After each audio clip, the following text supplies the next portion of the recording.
تو آپ کیا کریں گے کہ وہ پورا بیگ یوں ڈیل دیتے ہیں نا، کہ مجھے ٹائم نہیں ہے میرے پاس کہ میں اب ساری چیزیں دیکھوں اور ڈھونڈوں، تو آپ پورا بیگ اٹھا دیتے ہیں کہ اچھا، تو اس میں سے کیا ہوتا ہے پھر ساری چیزیں نکل آتی ہیں، بیگ خالی ہو جاتا ہے۔ تو اسی طرح سے قبریں بھی خالی ہو جائیں گی اس دن، قبروں کو انڈیل دیا جائے گا، یعنی ان کے اندر جو بھی مادہ ہوگا نا وہ سب باہر کو نکل آئے گا۔ وَإِذَا الْقُبُورُ بُعْثِرَتْ، اور جب قبریں کھول دی جائیں گی۔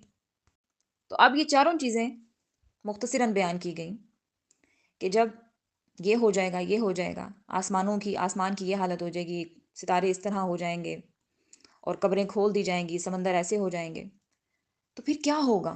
اب آگے بتایا جا رہا ہے، عالمت نفس ما قدمت واخرت۔ عالمت کا مطلب ہوتا ہے جان لے گا، علم سے نکلا ہے نا عالمت، علم کا مطلب ہوتا ہے کسی کی چیز کے بارے میں جاننا۔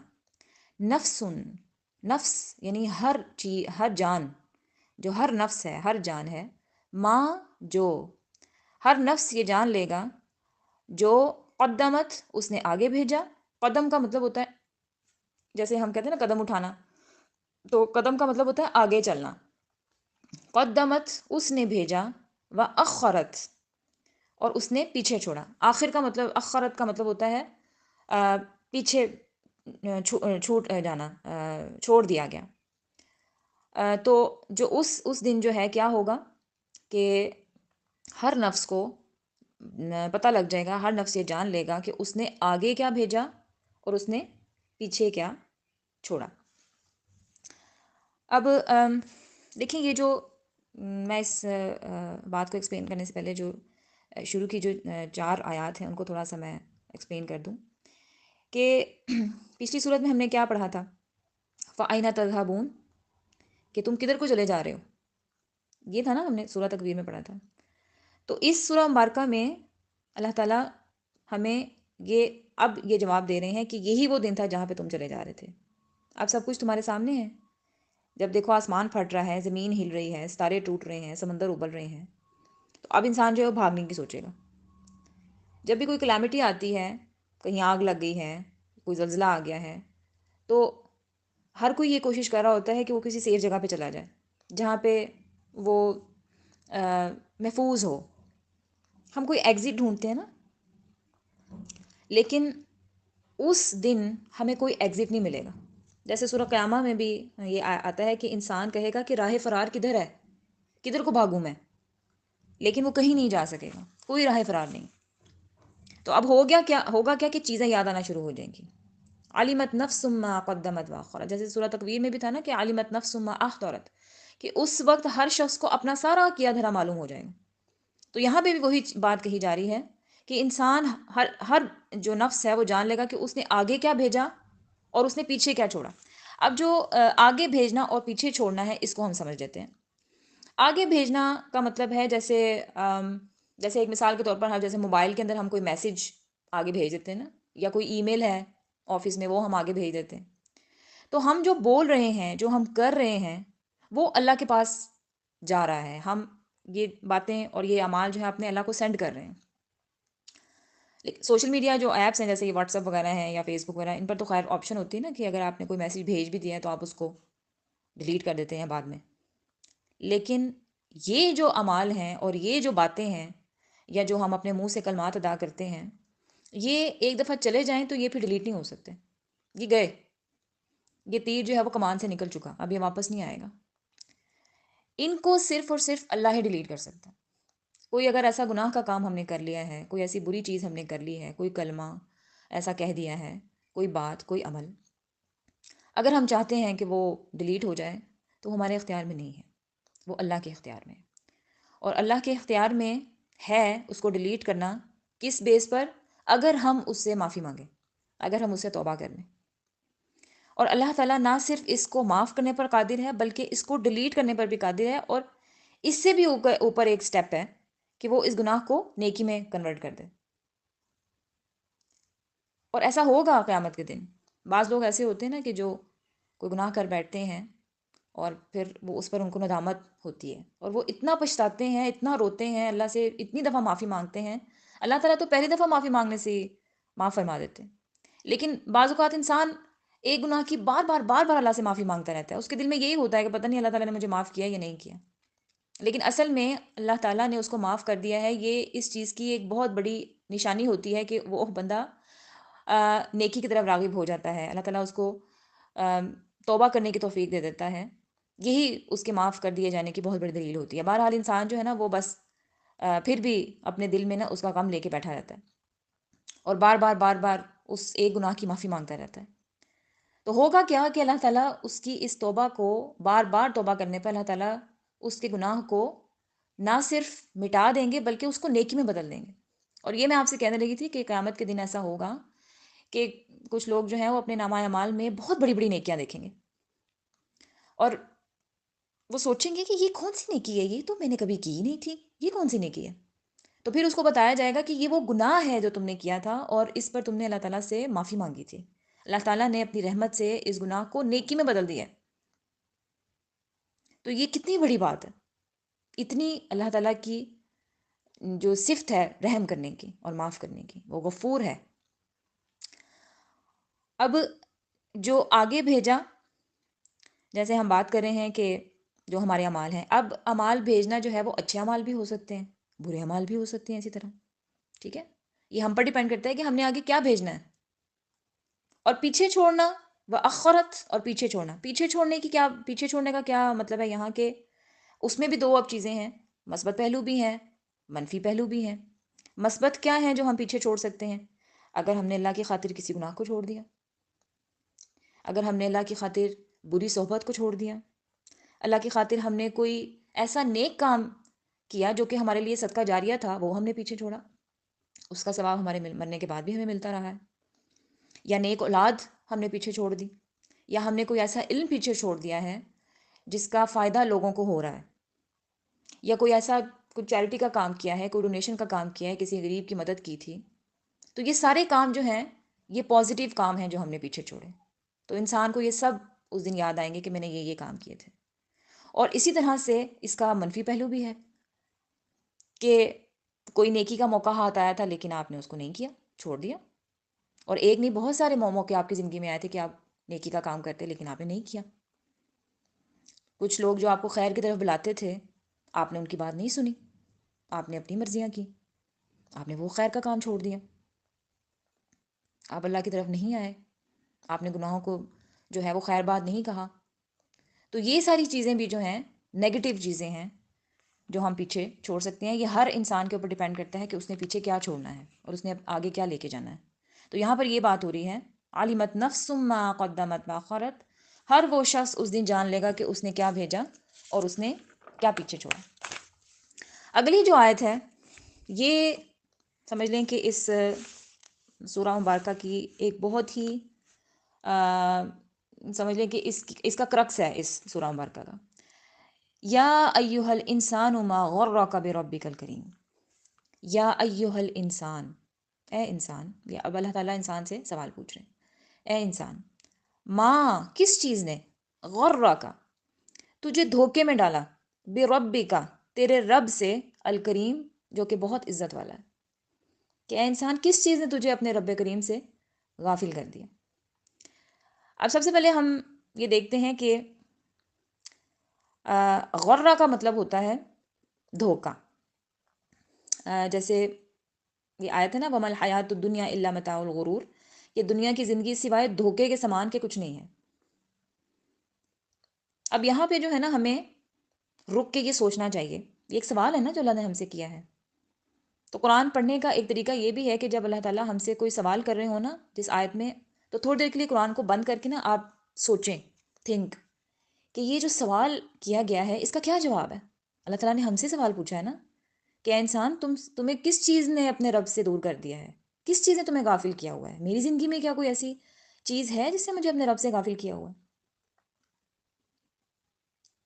اور یہ سوال جو ہے یہ اللہ تعالیٰ انسان کو کہا گیا ہے. مخاطب کون؟ مخاطب اس کو کیا گیا انسان کو. یہ نہیں کہا گیا ہے کہ یا ایہل یا ایہل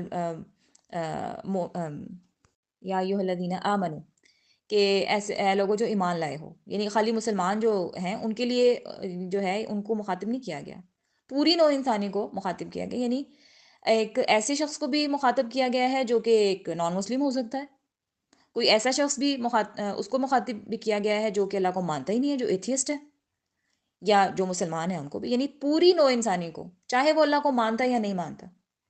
لیکن رب تو اللہ تعالیٰ سب کا ہی ہے نا، کوئی اس کو مانے یا نہ مانے. تو اللہ تعالیٰ نے سارے انسانوں سے سوال کیا ہے کہ ایسی کون سی چیز ہے جس نے تمہیں میرے سے غافل کر دیا، اپنے رب سے غافل کر دیا. بعض لوگ ایسے بھی دیکھے گئے ہیں جو زندگی میں اگر ان کی کوئی پریشانی آتی ہے، کوئی ایسا انسیڈنٹ ہو گیا ہے، تو اس جو ہے واقعے سے پریشان ہو کر جو ہے وہ اللہ کو ماننے سے انکار کر دیتے ہیں کہ اگر اللہ اتنا ہی رحمان و رحیم ہوتا تو میرے ساتھ یہ کیوں ہوتا. اب کوئی ان سے یہ پوچھے کہ اللہ نے آپ کے مطابق چلنا ہے یا آپ نے اللہ کے مطابق چلنا ہے، اس کی مصلحت کیا ہے آپ کو کیا معلوم؟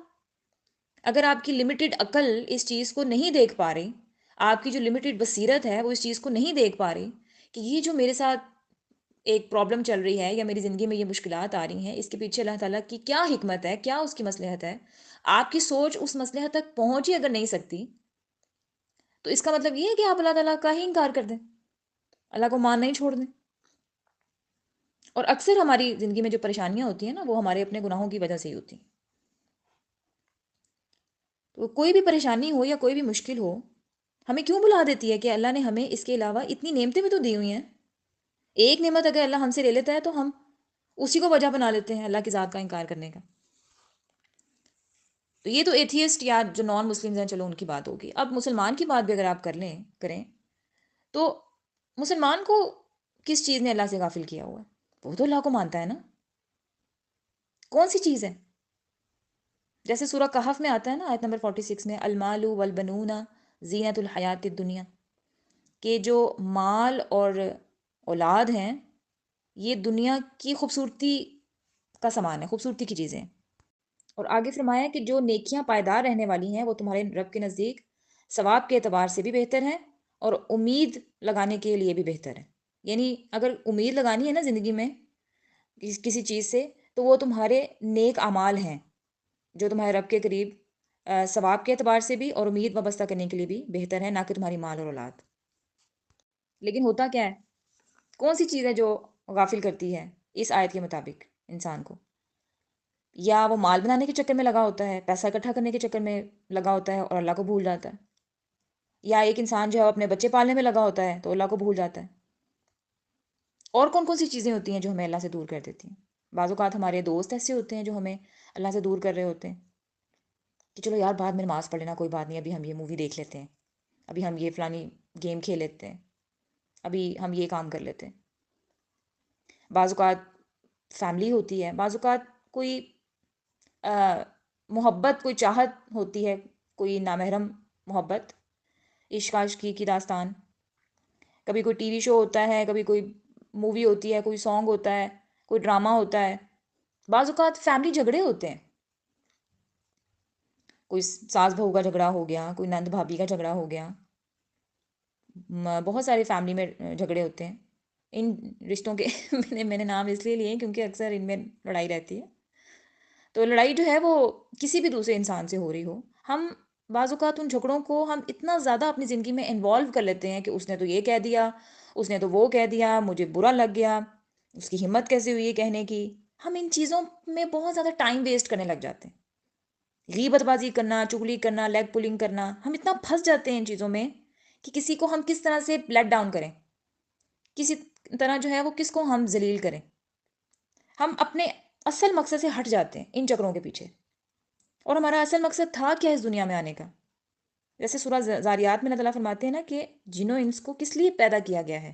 صرف اس لیے کہ وہ اللہ تعالیٰ کی بندگی کریں. اور ہم ان چیزوں، فضول چیزوں کے پیچھے لگ کر ٹائم ویسٹ کر کر کے اللہ تعالیٰ سے غافل ہو جاتے ہیں. تو یہ کچھ اگزامپلز ہیں، کچھ مثالیں ہیں. آپ میں سے ہر کوئی جو یہ لیکچر سنے وہ اس آیت مبارکہ پر غور کرے اور سوچے کہ اگر وہ اللہ کی ذات سے غافل ہے تو آخر کیوں غافل ہے. ہر ایک کی زندگی کی اپنی ریزن ہوگی، یعنی ہر ایک کی ایک اپنی وجہ ہوگی، کیونکہ ہر ایک کی زندگی ڈیفرنٹ ہوتی ہے نا دوسروں سے. میری زندگی میں کوئی اور وجہ ہو سکتی ہے، آپ کی زندگی میں کوئی اور وجہ ہو سکتی ہے. So you have to think کہ کون سی وجہ ہے، کون سا ایسا معاملہ ہے جس نے مجھے اللہ سے دور کیا ہوا ہے۔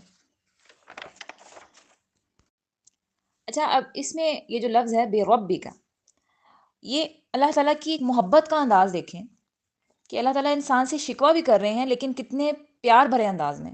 بے ربی کا مطلب ہوتا ہے، میں نے آپ کو بتایا تھا، کا جس لفظ کے ساتھ لگتا ہے اس کا مطلب ہوتا ہے تمہارا یا تیرا۔ بے ربی کا، تیرا رب، یعنی اللہ تعالیٰ ابھی بھی انسان کی نسبت خود سے جوڑے ہیں کہ اے انسان، تو مجھ سے غافل ہو بھی جا بے شک، تو مجھے نہ اپنا سمجھ، لیکن میں پھر بھی تیرا ہوں۔ تو پتہ نہیں مجھے اپنا سمجھتا ہے یا نہیں سمجھتا، تو مجھ سے دور چلا جاتا ہے، لیکن میں تجھ سے دور نہیں ہوں، میں تیرا ہی ہوں۔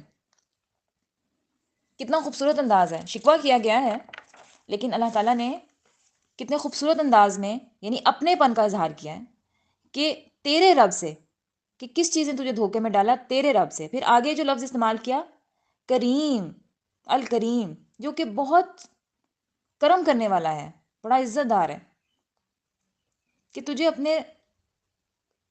تجھے تیرے رب سے کس چیز نے غافل کیا جو اتنا کریم ہے۔ آج جتنی نعمتوں میں سر سے لے کے پاؤں تک تو گھرا ہوا ہے، وہ تیرے رب کا ہی کرم ہے۔ وہ کوئی کوئی آسمان سے تو نہیں ٹپکے ہیں یہ ساری جو نعمتیں ہیں۔ کھا سکتے ہو، چل سکتے ہو، فیملی ہے، تمہیں جو ہے وہ دیکھنے کے لیے آنکھیں دی ہوئی ہیں، کان ہیں، ہاتھ ہیں، پاؤں ہیں، جو نعمتیں تمہیں دی ہوئی ہیں، ان نعمتوں کے بعد بھی تمہیں جو ہے وہ تم اللہ تعالیٰ سے اپنا رشتہ نہیں جوڑتے۔ یعنی تیری زندگی میں جتنی خیر ہے وہ اللہ کی طرف سے ہی ہے۔ پھر بھی ہے انسان، ایسی کون سی چیز ہے جو ہم دونوں کے درمیان میں آ رہی ہے؟ ایسی کون سی چیز ہے جو تجھے میرے ساتھ کنیکٹ نہیں ہونے دے رہی؟ کیا رکاوٹ ہے؟ کوئی گناہ ہے یا کوئی ایسا شخص ہے جو تجھے تیرے رب سے بھی زیادہ عزیز ہو گیا ہے، تجھے تیرے رب سے زیادہ پیارا ہے؟ اللہ تعالیٰ فرماتے ہیں کہ جو ایمان والے ہوتے ہیں وہ اللہ سے محبت میں بڑے شدید ہوتے ہیں۔ اب یہاں پہ لفظ کیا استعمال ہوا؟ ایمان والے۔ یہ نہیں کہا کہ انبیاء یا صالحین یا شہداء، نہ، ایمان والے کوئی بھی ہو سکتا ہے، ہم میں سے بھی کوئی ہو سکتا ہے۔ اور اللہ تعالیٰ تو بہت قریب ہے، بہت قریب ہے۔ جو اس نے ہمیں نعمتیں دی ہیں، ہم کیا ایکسکیوز دیں گے اللہ تعالیٰ کو کہ کس چیز نے ہمیں تجھ سے غافل کیا ہوا تھا؟ کوئی ایکسکیوز ہے ہمارے پاس؟ ایک ماں ہوتی ہے نا، ماں کی محبت بڑی شدید ہوتی ہے اپنے بچے کے لیے، اور اگر غصے میں آ کے وہ اپنے بچے سے ناراض ہو جائے، اگر بچہ کوئی شرارت کرے یا اس کو تنگ کرے کسی بات پر، تو تنگ آ کے وہ کیا کہتی ہے؟ جاؤ دفع ہو جاؤ۔ وہ بچہ جو ہے اگر گھر چھوڑ کے نکل جائے، چلا جائے، تو پیچھے سے ماں کا کیا حال ہوتا ہے؟ بے شک وہ غصے میں ہوتی ہے لیکن وہ فکر کرتی ہے اپنے بچے کی، اور وہ دروازہ لاک نہیں کرتی، وہ رات کو سوتی نہیں ہے کہ کہیں میرا بچہ جو ہے وہ واپس جب اس نے آنا ہو تو کہیں ڈور لاک نہ ہو۔ وہ فکر میں رہتی ہے پتہ نہیں اس نے کچھ کھایا ہے کہ نہیں کھایا، پتہ نہیں کدھر گیا ہے، اس کے انتظار میں رہتی ہے کہ میرا بچہ واپس آ جائے گا۔ ایک حدیث میں آتا ہے کہ نبی صلی اللہ علیہ وسلم نے فرمایا کہ کوئی شخص، جیسے اس وقت صحرا میں ظاہر ہے لوگ سفر کرتے تھے، تو کوئی شخص جو صحرا میں سفر کر رہا ہو، اور ظاہر ہے اونٹ کے اوپر سفر کر رہا ہے، صحراؤں میں سفر جو ہے وہ اونٹ پر ہی کیا جاتا ہے، تو اونٹ پر سفر کر رہا ہو اور اس اونٹ پر ظاہر ہے اس کی ساری چیزیں ہیں، اس کے کھانے پینے کا سامان ہے، اس کا ٹینٹ ہے، اس کی ساری چیزیں ہیں، یعنی پوری زندگی جو ہے نا اس کی، اس کا جو انحصار ہے نا وہ اس اونٹ پر ہے اس وقت، اور سفر کے لیے بھی ظاہر ہے وہی استعمال کر رہا ہے، وہی اس کو صحرا میں ایک جگہ سے دوسری جگہ منتقل کرے گا۔ تو اگر وہ 2 منٹ کے لیے لیٹا ہے اور جو اونٹ ہے وہ کہیں بتک گیا ہے، وہ کہیں نکل گیا ہے، گم ہو گیا ہے، ادھر ادھر کہیں چلا گیا، تو آپ امیجن کریں کہ اس شخص کی کیا حالت ہوگی۔ نہ اس کے پاس کوئی کھانے پینے کا سامان ہے، نہ کوئی سایہ ہے، نہ کوئی ٹریول کرنے کے لیے وہ چل سکتا ہے ریت میں، گرمی کا موسم ہے، پیاس سے اس کا برا حال ہے، اور وہ تو بس پھر اپنے مرنے کا انتظار ہی کرے گا۔ رستہ بھی اس کو نہیں پتا کہ میں نے کہاں کو جانا ہے، ہر طرف سے راہ سے راہ ہے، کوئی ڈائریکشن ہی نہیں ہے۔ تو اچانک سے اگر اس کو اپنا اونٹ کہیں دور سے نظر آ جاتا ہو، تو اس شخص کی جو خوشی کا ٹھکانہ ہوگا وہ اب اندازہ لگا لیں کیا ہوگا، کہ وہ شخص تو اپنی موت کا انتظار کر رہا تھا کہ میں تو بس موت ہی آئے گی مجھے، تو اب زندگی تو کہیں نظر نہیں آ رہی، تو وہ اپنے اس اونٹ کو واپس آتا دیکھ کے جو اس کو خوشی ہوگی، نبی صلی اللہ علیہ وسلم فرماتے ہیں کہ اللہ تعالیٰ کو اس آدمی سے زیادہ خوشی ہوتی ہے جب کوئی بھولا بھٹکا آدمی، جب کوئی بھولا بھٹکا انسان اللہ تعالیٰ کے پاس واپس آتا ہے، اس سے توبہ کرتا ہے۔ اللہ تعالیٰ قرآن میں فرماتے ہیں کہ اللہ تعالیٰ توابین سے محبت کرتا ہے. توابین کون ہوتے ہیں؟ توبہ کرنے والے. اور توبہ کون کرتا ہے؟ جس سے گناہ ہوتا ہے. جو نیک صالحین ہوتے ہیں ان سے تو کوئی گناہ جن سے ہوا ہی نہ ہو، وہ ان کے بارے میں بات نہیں کی جا رہی. توابین کے بارے میں بات کی جا رہی ہے. جو گناہ کریں گے تو پھر ہی توبہ کریں گے نا اس گناہ سے. تو اللہ تعالیٰ ان توبہ کرنے والوں سے محبت کرتا ہے. اللہ تعالیٰ نے کھلی آفر رکھی ہوئی ہے کہ اے انسان جتنے مرضی تم سے گناہ ہو جائیں. بعض اوقات ایسا بھی ہوتا ہے نا کہ ہمارے گناہ اتنے زیادہ ہو جاتے ہیں کہ ہم شرمندگی کے مارے اللہ تعالیٰ کے سامنے نہیں جاتے. ہم جو ہیں وہ شیطان جو ہمارے دل میں وسوسے ڈالتا ہے کہ اب تو تم نے اتنے گناہ کر لیے ہیں، اب تو تمہیں اللہ معاف نہیں کرے گا. کیا فائدہ اب نمازیں پڑھنے کا؟ کوئی فائدہ نہیں ہے، تمہاری تو معافی نہیں ہوگی. اب کتنے تم نے گناہ کیے ہیں. تو بعض اوقات مایوسی اور جو وسوسے ہوتے ہیں شیطان کی طرف سے، وہ بھی ہمیں اللہ کی طرف نہیں جانے دیتے. لیکن اللہ تعالیٰ قرآن میں یہ بھی فرماتے ہیں کہ اے نبی ان کو بتا دیں کہ اگر ان جن جانوں نے اپنی نفس پر ظلم کیا ہے وہ اللہ تعالیٰ کی رحمت سے مایوس نہ ہوں. اللہ نے ہمیں بنایا نا، اس کو پتہ ہے کہ انسان سے غلطی ہوگی، ڈیفینیٹلی لازمی ہوگی. اس نے ہمیں اسٹرکچر ہی ہمارا ایسا بنایا ہے. ہم سے گناہ تو ہوگا، اور جب تک ہماری زندگی ہے ہم سے گناہ ہوتے رہیں گے. لیکن اللہ تعالیٰ نے آفر بھی کھلی رکھی ہوئی ہے کہ معافی مانگ لو، میں معاف کر دوں گا. میرے پاس آؤ تو صحیح، ایک قدم بڑھاؤ میں تمہاری طرف 10 قدم بڑھاؤں گا. تم میری طرف چل کر آؤ، میں تمہاری طرف دوڑ کر آؤں گا. لیکن جو قدم ہے وہ میں نے اور آپ نے ہی اٹھانا ہے. قدم جو ہے وہ اللہ تعالیٰ کا فرسٹ نہیں ہوگا، وہ ہمارا ہی ہوگا. ہمیں ضرورت ہے نا. کنواں تو پیاسے کے پاس نہیں جاتا، پیاسا ہی کنویں کے پاس جاتا ہے نا. تو اللہ تعالیٰ نے یہ کھلی آفر رکھی ہوئی ہے، لیکن اس کی جو آفر کی جو مدت ہے نا، بڑی محدود مدت ہے. جیسے اب ایڈز دیکھتے ہیں نا، یہ آفر محدود مدت کے لیے. تو ہماری مدت بھی ہماری موت تک ہی ہے. موت آ گئی، ٹائم ختم. جیسے ایگزامینیشن ہال میں جب 3 گھنٹے گزر جاتے ہیں تو انویجیلیٹرز کیا کہتے ہیں؟ قلم روک دیں، بس ٹائمز اپ. تو موت کے وقت بھی جو ہمارے کندھوں پہ فرشتے بیٹھے ہوئے نا، یہ بھی اپنے قلم روک دیں گے. اور پھر جو ہماری بکس ہیں نا وہ بند ہو جائیں گی، کلوز ہو جائیں گی. اور پھر اس دن کھلیں گی جس دن کے بارے میں آج ہم نے یہ سارا پڑھا ہے. اور پھر ہمیں سب کچھ یاد آئے گا کہ ہم نے آگے کیا بھیجا اور پیچھے کیا چھوڑا. تو یہ آیات ہمیں ریمائنڈرز دیتی ہیں. ہم نے آج یہ سوچنا ہے بیٹھ کر کہ کون سی چیز ہے جس نے ہمیں اپنے رب سے غافل کیا ہوا ہے. یہ آپ کا ہوم ورک ہے، یہ آپ کا ٹاسک ہے. تو انشاءاللہ اگلی جو آیات ہیں وہ ہم اگلے لیکچر میں دیکھیں گے. آج کے لیے بس اتنا ہی. سبحانک اللہم و بحمدک، اشہد ان لا الہ الا انت، استغفرک و اتوب الیک.